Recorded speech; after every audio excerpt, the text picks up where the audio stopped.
How to make iPhone turn off after 30 seconds. To get started, go ahead and open up the Settings application on your phone. Once you're here, scroll down and tap on Display and Brightness. This page allows you to adjust the screen brightness, switch between light and dark appearance, enable True Tone, and configure other display-related settings. Here, scroll down and tap on Auto Lock. From here, you can choose the auto lock timing for your lock screen. Select 30 seconds.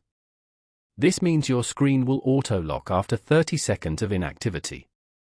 You can change the timing from here whenever you want. This way, you get more control over your experience with the device and how you use it. Following these steps, you can easily make iPhone turn off after 30 seconds. Thank you for watching. Please leave a like if this tutorial helped you, or leave a comment below if you have any questions related to the video.